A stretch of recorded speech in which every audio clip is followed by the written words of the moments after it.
Allez, c'est parti. Aujourd'hui, c'est le grand défi. Je vais enfin pouvoir montrer mon talent aux yeux du monde. Et Michel, oublie pas le frein à main hein, cette fois. Sacré Michel.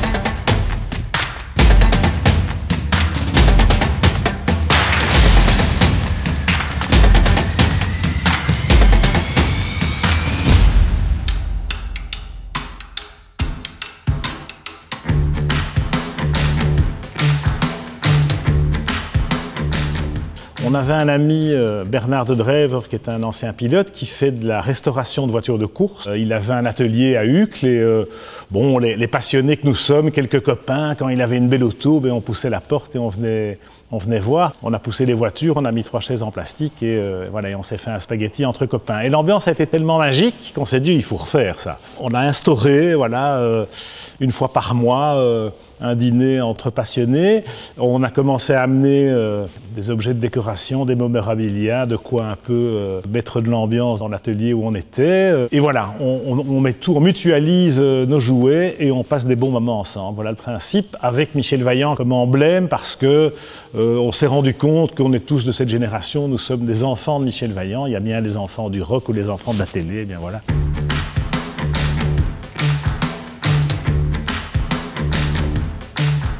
L'histoire de mon père est un sacré scénario. C'est sans doute l'histoire la plus extraordinaire puisque très jeune, il est orphelin de mère. Son père est fait prisonnier dès le début de la guerre. Il se retrouve tout seul et à 16 ans, il est obligé pour survivre d'aller travailler au chantier naval de Nantes. Son avenir était tracé là. Je pense que s'il n'avait pas eu d'imagination, s'il n'avait pas rêvé à des choses inaccessibles pour lui au départ, il s'en serait jamais sorti. Personne ne lui a dit qu'il avait du talent. Il n'a fait aucune école de dessin. Personne ne lui a dit « mais mon vieux, tu dois faire de la bande dessinée ». Il me racontait qu'à la pause avec les ouvriers du chantier, il les captivait en leur racontant le film qu'il était allé voir au cinéma la veille. Sauf qu'il n'était jamais allé au cinéma la veille. Il inventait des histoires, il ne le disait pas, et ça captivait son audience.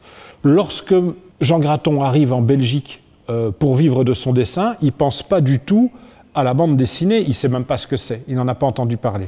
Et il pousse un vendredi 13 la porte de l'agence World Press, qu'il pense être une agence de publicité, mais c'est le bureau de dessin de Spirou.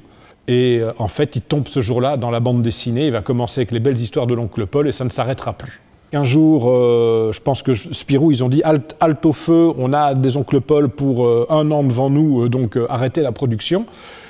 Et lui, il fallait qu'il mette des tartines sur la table, donc il est allé en face, au Lombard, au journal Tintin, il avait le droit d'écrire ses propres scénarios. Après plusieurs histoires complètes, comme on les appelait à l'époque, le rédacteur en chef lui dit bah, « écoutez, démarrez votre série, choisissez un personnage ». Donc il prend le pilote de course parce que le sport est très peu traité dans la bande dessinée. Et puis, il a la conviction qu'il faut parler de ce qu'on aime et de ce qu'on connaît bien, et il connaît très bien le sport automobile. Ce à quoi le rédacteur en chef lui fait « oh là là, c'est une mauvaise idée parce qu'il va faire 3 courses et puis après, vous allez faire quoi ?» Donc c'est bien d'en parler là, 60 ans et 76 albums plus tard.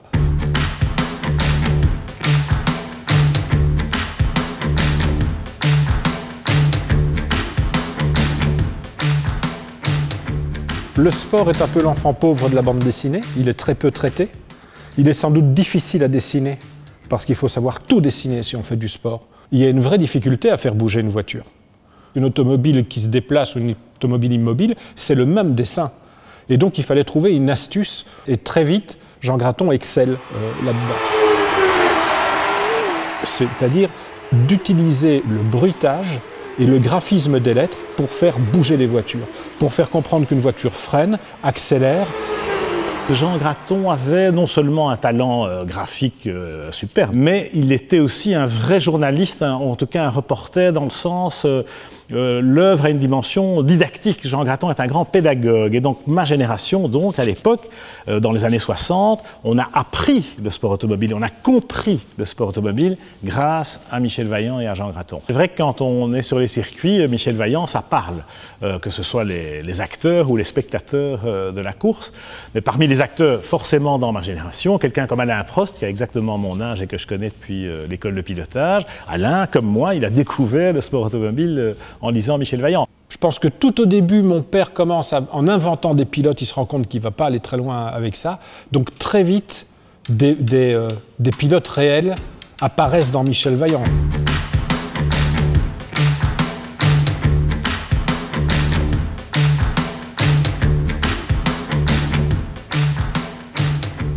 Ça a une influence évidente. Les courses à vélo qu'on faisait, moi j'avais une Vaillante et Hervé Regout avait une Boccar et on avait nos casques peints comme Michel Vaillant et on faisait des rallyes à vélo dans la forêt de Soignes, quoi. Et c'était génial parce qu'on pouvait s'identifier un peu à une bande dessinée, rentrer vraiment dans le cœur de la course et dans le cœur d'un personnage, en l'occurrence Michel. Je crois que je suis dans 2 bandes dessinées, peut-être 3, je ne suis pas sûr. Mon seul regret, et ça je le dis encore à Philippe, c'est de ne pas avoir vu mon casque dans la bande dessinée. Donc j'y apparais mais en tant que personnage, très furtivement. Mais j'aurais voulu voir mon casque en course, vraiment. Ça racontait des histoires avec beaucoup de feeling, beaucoup de choses que l'on retrouve exactement dans la compétition automobile quand on la fait. Pas quand on la regarde, mais quand on la fait. Jean Graton et puis maintenant son fils, ils font ça avec tellement de cœur, tellement d'amour pour le sport automobile que ça se sent à chaque page que l'on lit, à chaque dessin que l'on voit. On voit que c'est fait avec beaucoup de professionnalisme bien sûr, mais beaucoup d'émotion aussi. Ça donnait bien sûr une notoriété qui a traversé les âges. Dans Michel Vaillant, j'ai gagné les 24 heures du Mans. Alors avec ses voitures, etc., j'ai eu le bonheur de remporter 4 victoires de catégorie, mais j'ai jamais gagné les 24 heures du Mans au général. Dans Michel Vaillant, j'ai gagné les 24 heures du Mans. Alors parfois aussi il y avait l'effet inverse. Je me souviens que, alors à une époque où je pouvais encore avoir un espoir d'accéder à la Formule 1, je me souviens qu'il m'avait un petit peu donné un mauvais rôle. J'avais essayé la voiture de Michel Vaillant et après avoir fait un excellent temps, je suis sorti de la route et j'ai cassé la voiture. Et ça, je me souviens qu'à l'époque, ça m'a un petit peu heurté parce que il me met dans ses aventures et puis je commets une faute. Ça peut peut-être avoir un effet négatif sur ma carrière. Je luttais pour le titre de champion de Belgique et il y a eu un peu comme dans les aventures, un bon et un méchant, et donc on m'a sorti de la route à Zolder, j'ai fait la récidive et j'ai sorti le frère de l'autre, enfin bref. Et Graton a rebondi là-dessus, nous a associés à l'Index et moi-même au volant d'un proto. Et alors dans la nuit, il y a la voiture leader qui était celle des adversaires de l'écurie Vaillante qui sort de la route et on voit les 2 pilotes, moi-même et à l'Index, avec une auréole au-dessus de la tête en disant c'est pas moi, c'est l'autre. On s'est croisés, il m'a dit tiens, je t'ai mis dans la prochaine bande dessinée en couverture, Panique à Monaco. Et il reproduit l'histoire de la chute d'Ascari dans le port dans les années 50. Évidemment, moi je ne suis pas tombé dans le port, mais j'ai quand même cartonné en finale de la course de Formule 3 en 75. Ça s'est terminé dans le virage de Mirabeau, dans le rail, mais pas dans le port. Il ne faut pas trop calculer l'âge de Michel Vaillant parce qu'il a quand même couru contre Fangio et Jean Bérat et il court aujourd'hui contre Sacha Fenestra. C'est une belle carrière quand même.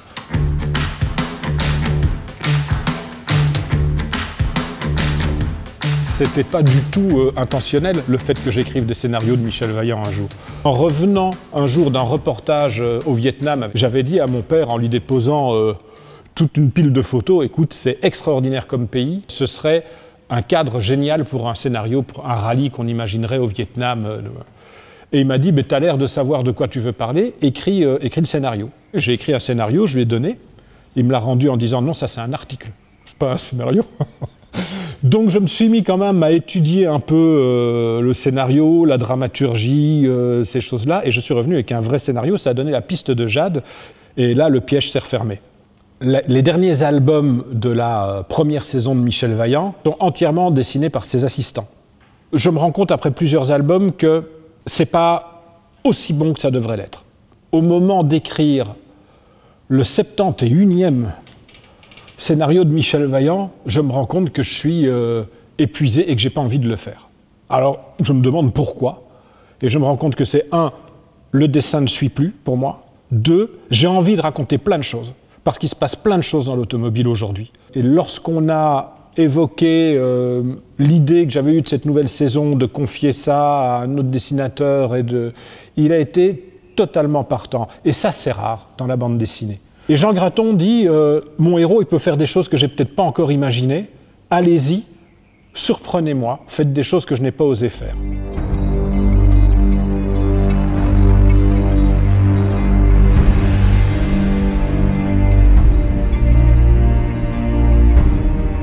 Dans les aventures de Michel Vaillant, on se rend compte que, en fait, il a gagné plein de grands prix de Formule 1.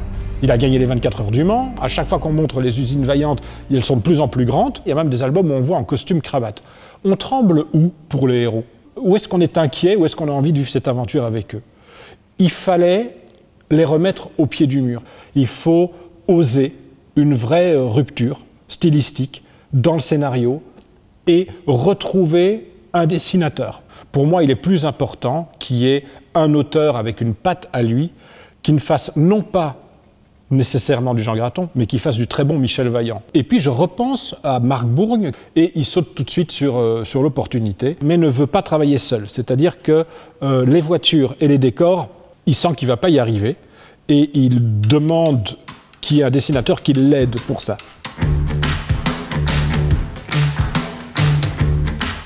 Ayant une formation par la force des choses sur le décor et étant passionné d'automobile depuis tout petit, ça me plaisait beaucoup en fait de faire ça et surtout pour moi Michel Vaillant c'était un peu une icône, jamais j'aurais pensé dessiner pour Michel Vaillant.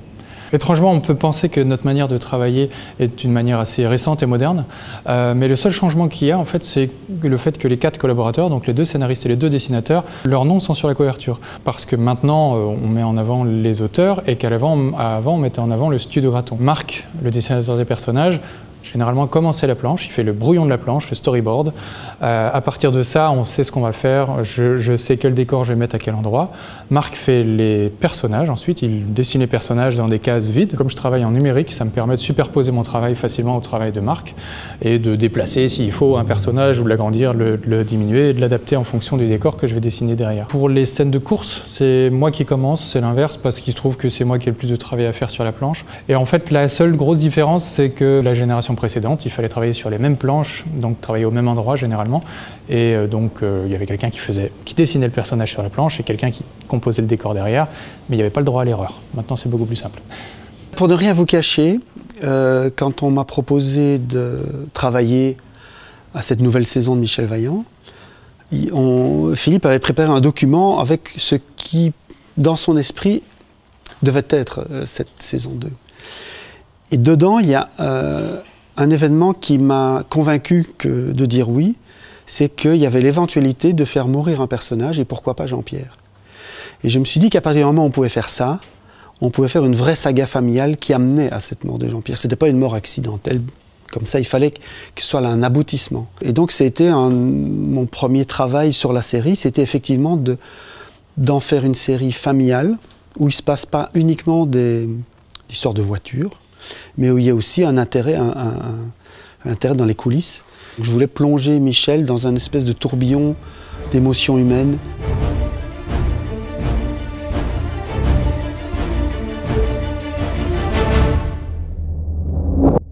Le fait de faire disparaître un personnage comme Jean-Pierre, ce n'est pas une décision qu'on prend à la légère. D'abord, ce sont des choses qui arrivent dans la vie. Moi-même, j'ai perdu un frère, comme Michel Vaillant. Ce sont des choses avec lesquelles il faut compter et ce sont des choses qui parfois poussent et forcent les gens à faire des choses qu'ils n'auraient jamais pensé faire avant. C'est pas un truc qui passe au bleu comme ça, c'est un moment important qui marque les esprits, qui marque son frère Michel et que ça va peut-être changer un certain état d'esprit de Michel Vaillant par rapport à ce qu'il vit. C'est un élément de dramaturgie important dans la série. Avec Philippe, en l'occurrence, on se met toujours d'accord avec une espèce de coécriture sur un synopsis qui est très important parce qu'il y a beaucoup de contraintes. Il y a les contraintes de la course spécifique, donc quand on est à Macao, il y a des règlements pour la course, il y a des tas de choses, donc tout ça Ça doit faire partie des contraintes de scénario. Ça n'a pas été un souci du tout de travailler comme ça en duo avec Philippe, d'autant que Philippe ne se comporte pas en gardien du temple de l'œuvre de son père. Les choses se font assez simplement en fait. Je sais que Jean Graton lit chaque album qu'on a fait et je sais aussi qu'il approuve tout ce qu'on a fait. Tout a été validé par Jean Graton, a posteriori. Donc je ne connais pas sa réaction intime. Peut-être en a-t-il parlé avec Philippe, mais ce que je sais, c'est que tout a été validé par lui et qu'il n'a pas émis de réserve par rapport à ce qu'on a fait. Il y a un nouveau challenge avec le 7e épisode de la nouvelle saison, c'est que Benjamin Beneteau va tout faire aujourd'hui, personnage décor voiture. C'est la première fois depuis 1962, je crois, qu'il y a un dessinateur qui fait tout le dessin de Michel Vaillant. Donc c'est une charge de travail assez phénoménale, évidemment. Quand je travaille sur une séquence de l'album, je fais d'abord le storyboard, où on met en place chacun des cadrages en fonction de ce qui a été écrit dans le scénario. Naturellement, je ne suis pas dans l'esprit du scénariste, donc j'ai besoin de faire valider ça par les scénaristes. Comme je travaille en numérique, ça me permet de montrer directement à Denis, tiens, qu'est-ce que tu penses de ça? Parce que là, le point de vue de la voiture, peut-être qu'on peut faire 2/3 dos au lieu de 3/4 face. Philippe Graton et Dominique Chantraine, la directrice artistique de Michel Vaillant, viennent à mon atelier discuter directement des planches avec moi. Ça nous permet de valider rapidement les storyboards, les crayonnés. On met nos égos de côté, il n'y a pas de raison que l'un ait davantage raison que l'autre. Ce que je veux, c'est mettre en scène les idées des scénaristes. Donc je suis vraiment au service de l'histoire et des scénaristes et de la série Michel Vaillant.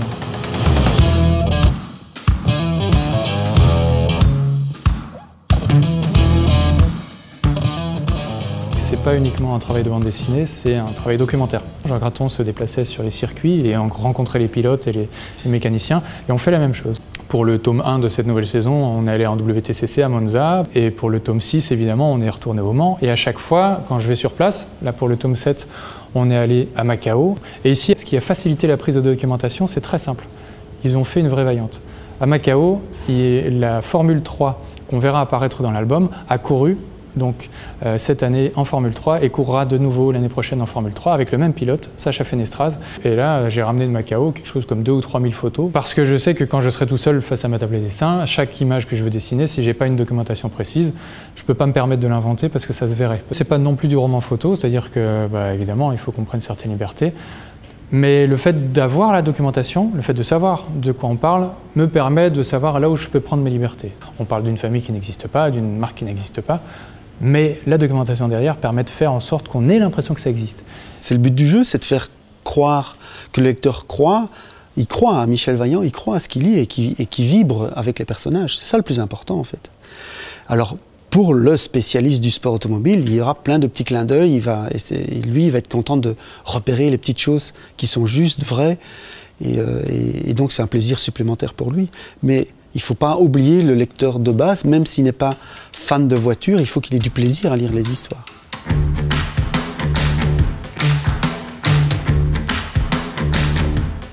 Dans les années 70, avec des pilotes comme Bernard de Driver, Pierre Dieudonné, Hervé Regout, tous ces gars-là, grâce à un sponsor, je crois que c'était Bang & Olufsen à l'époque, qui pouvait se permettre de financer un team de course dans plusieurs catégories. Tout un team va courir aux couleurs de Michel Vaillant. Et ça va être le début de passage régulier de la fiction à la réalité. Ça va être le début d'une série qui va nous mener jusqu'aux dernières 24 heures du Mans, où 2 Vaillantes sont alignées au départ des 24 heures et vont vraiment jouer leur rôle dans la course.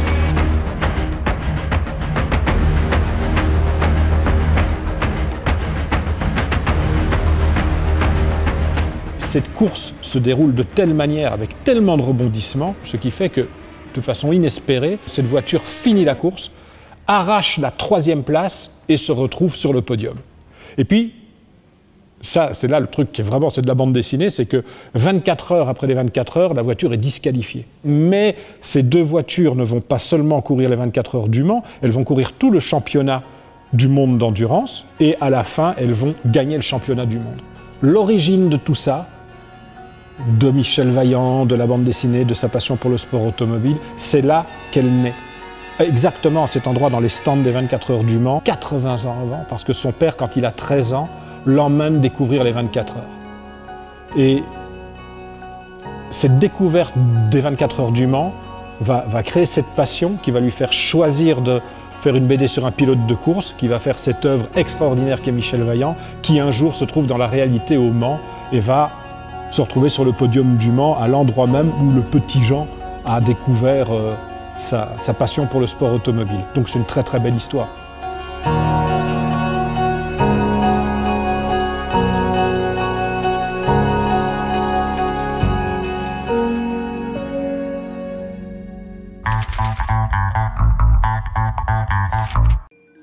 Bonjour, ravi de vous retrouver pour cette séquence coup de cœur. Aujourd'hui, on va parler de Mauro Caldi, paru chez Paquet, de Streamliner aux éditions Rue de Sèvres, et on terminera avec Bonneville, paru chez Dargaud.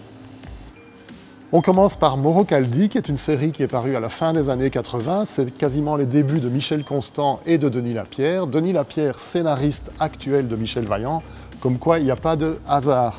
Si je vous en parle, c'est parce que les éditions Paquet réédite actuellement une intégrale de Mauro Caldi, et il faut aussi souligner qu'au mois d'août de cette année 2018 paraîtra un nouvel album. Mauro Caldi, ça démarre dans les années 50-60 dans les environs de Brescia en Italie, et c'est l'histoire d'un jeune mécanicien automobile qui n'a qu'un rêve, c'est devenir pilote professionnel. Et pour cela, il va évidemment être prêt à toutes les compromissions, notamment à s'acoquiner avec un parrain de la mafia locale, ce qui n'est pas évidemment une très bonne idée. Mauro Caldi, c'est une série qui parle évidemment de courses automobiles et de voitures, mais pas que, puisqu'elle nous resitue l'Italie des années 50-60, les studios de cinéma Cinecittà, les nostalgiques du fascisme et la fabuleuse course des Mille-Miglia. Comme toujours, Denis Lapierre met du contenu psychologique à ses personnages, ce qui rend la série vraiment très attachante. Quant au dessin de Michel Constant, il est très minutieux, très ligne claire, un peu vintage, ce qui le met en parfaite adéquation avec l'époque et l'ambiance décrite dans la série. Mon deuxième choix, c'est Streamliner. Alors Streamliner, c'est tout d'abord un décor, une route désaffectée au fin fond du désert et de ses canyons aux États-Unis, une vieille station-service gérée par un vétéran et sa fille, et aussi, surtout, une zone de non-droit où aucune juridiction n'a de prise. C'est évidemment là que se donne rendez-vous un tas de fous du volant pour participer à une course clandestine au fin fond du désert. Alors, cette série est évidemment l'occasion pour l'auteur de mettre en scène un tas de personnages complètement déjantés, une chanteuse de rock complètement affriolante, des agents du FBI sans scrupules et aussi un psychopathe en cavale. Sans compter qu'une équipe de télé est là pour provoquer des incidents et faire monter les audiences. Donc c'est une série Streamliner qui sent bon l'essence, qui sent bon la testostérone, qui sent bon la sueur et qui sent bon l'huile de vidange. Donc je vous conseille cette série si vous n'avez pas peur de la vitesse et s'il vous reste des points sur votre permis de conduire. Donc ça s'appelle Streamliner, c'est paru aux éditions Rue de Sèvres. Mon troisième coup de cœur, c'est Bonneville, paru aux éditions Dargaud. Bonneville, c'est le fameux lac salé au fin fond de l'Utah aux États-Unis. Et on peut dire que ce lac salé est vraiment le protagoniste principal de l'histoire. L'auteur de cette série, c'est Mark Van Oppen, alias Marvano, qui nous avait livré un splendide Guerre éternelle. Et il nous raconte par le menu, en fait, tout l'historique de cette histoire de gens qui veulent battre le record du monde de vitesse sur la Terre, avec des engins roulants, au lac Salé aux États-Unis. En fait, Marvano nous plonge dans les années 60 et il raconte l'historique de toute cette épopée à partir des années 30 à peu près, où des gens se sont présentés au lac Salé pour battre le record du monde. Alors son dessin est très très précis, ultra documenté, son propos est presque didactique, il nous raconte vraiment toute l'histoire dans les détails, mais il a trouvé le bon moyen de ne jamais rendre cette histoire ennuyeuse, car il se sert d'une narratrice, une jeune gamine qui s'appelle Zeldine, qui est voisine du lac, passionnée de vitesse, et qui nous raconte l'histoire avec beaucoup d'émotion et de sentiments. De plus, Marvano a l'intelligence de bien resituer son histoire dans le contexte historique de l'époque, l'accession de Kennedy à la présidence des États-Unis, la guerre froide, la conquête spatiale. Donc le début de ce diptyque laisse annoncer vraiment un deuxième album très prometteur. Je profite de cette séquence pour vous rappeler mon coup de cœur de l'émission précédente qui s'appelait Essence de Benjamin Flao, paru aux éditions Futuropolis et qui rentre vraiment dans la thématique. Essence, c'est vraiment déjà un de mes albums coup de cœur de l'année. Voilà, c'est tout pour cette séquence coup de cœur d'aujourd'hui. Je vous souhaite bonne lecture. On se retrouvera en septembre et on va aller voir si Thibaut s'est enfin décidé à rouler dans la cour des grands. Dernier virage. Ouais, pas mal. Oh là là, je vais exploser les temps. Et mais c'est quoi ce truc? Oh, oh, oh. Bon, bah c'est pas le chrono que j'ai explosé aujourd'hui, hein.